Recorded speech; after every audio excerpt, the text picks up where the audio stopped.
Welcome back, student. Today we'll study the regulation of gene expression.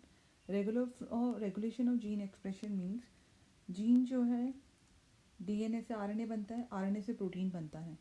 तो इनमें से किस किस लेवल पर जो है जीन को रेगुलेट किया जा सकता है, यानी जीन जो अपना काम कर रहा है उसमें डिस्टर्बेंस या चेंजेस कैसे कैसे आ सकते हैं.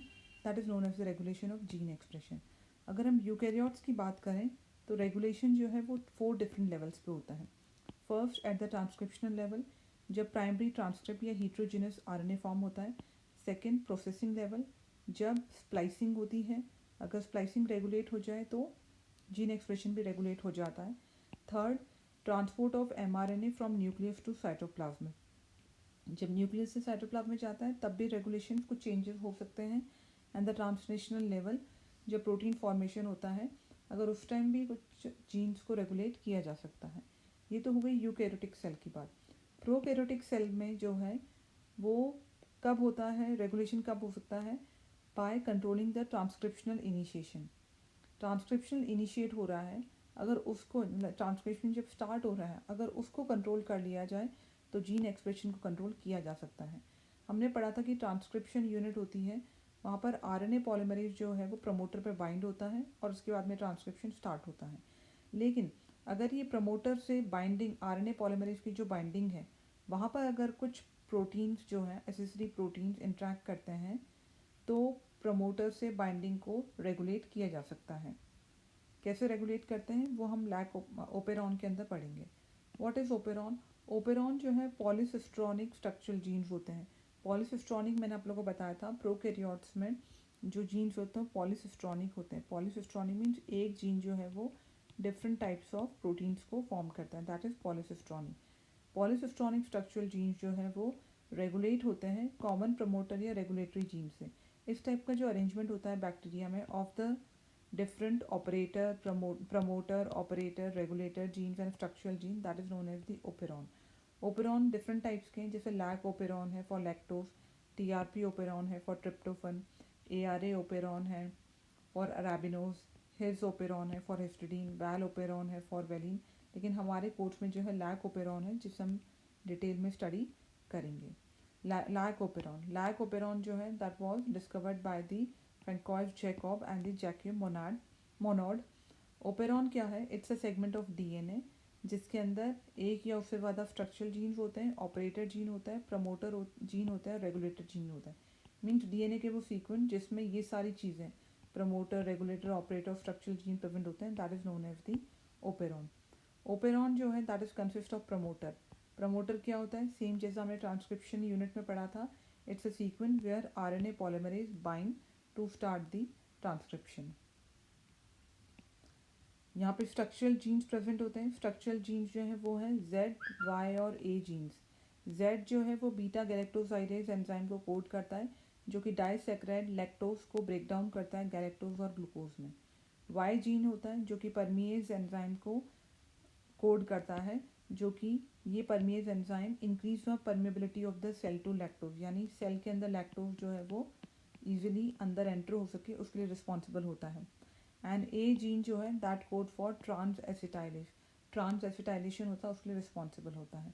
ऑपरेटर जीन, ये बताने से पहले मैं आपको डायग्रामेटिकली बताती हूँ ताकि आपको अच्छे से और समझ में आए. ये है हमारा लैकोपेरॉन, ये प्रमोटर रीजन है. ये आई है फॉर इनहिबिटर, नहीं ये इनहिबिटर है या फिर रेगुलेटर जीन कहते हैं. पी फॉर प्रोटीन है, सॉरी पी फॉर प्रमोटर है, ये ओ ऑपरेटर है. जेड वाई ए जो है वो डिफरेंट स्ट्रक्चरल जीन्स हैं. इन एब्सेंस ऑफ इंड्यूसर, जब इंड्यूसर एब्सेंट होता है, ये आई जीन जो है, I is a regulator gene, वो रिप्रेशर एमआरएनए बनाता है. रिप्रेशर एमआरएनए रिप्रेशर प्रोटीन बनाता है. ये रिप्रेशर प्रोटीन जाके ऑपरेटर रीजन से बाइंड हो जाता है.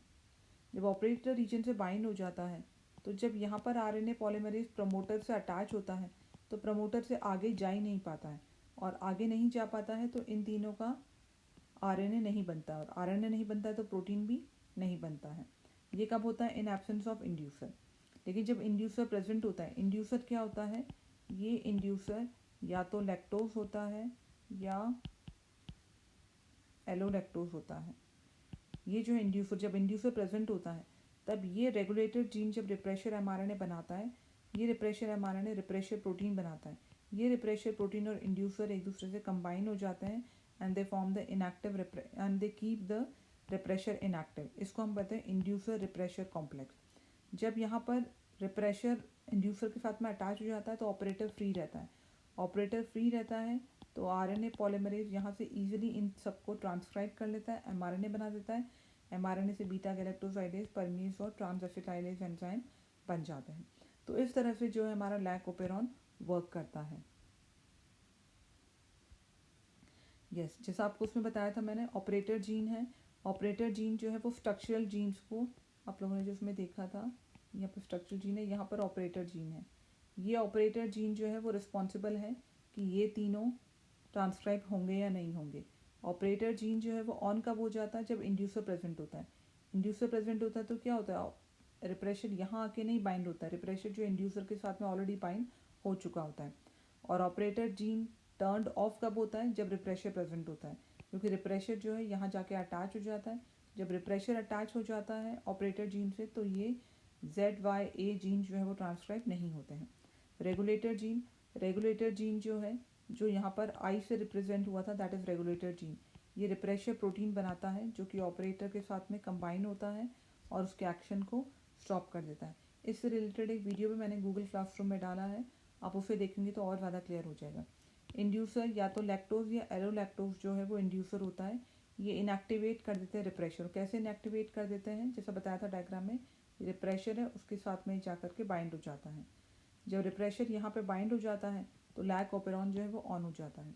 लैक ओपेरॉन को इंड्यूसिबल ओपेरॉन कहते हैं। इंड्यूसिबल इसीलिए कहते हैं कि ये ओपेरॉन स्विच्ड ऑन कब होता है, इन प्रेजेंस ऑफ इंड्यूसर। अगर इंड्यूसर यानी लैक्टोज और एलोलैक्टोज प्रेजेंट होगा तभी लैक ओपेरॉन जो है वो स्विच ऑन हो जाएगा। इसीलिए लैक ओपेरॉन को इंड्यूसिबल ओपेरॉन भी कहते हैं।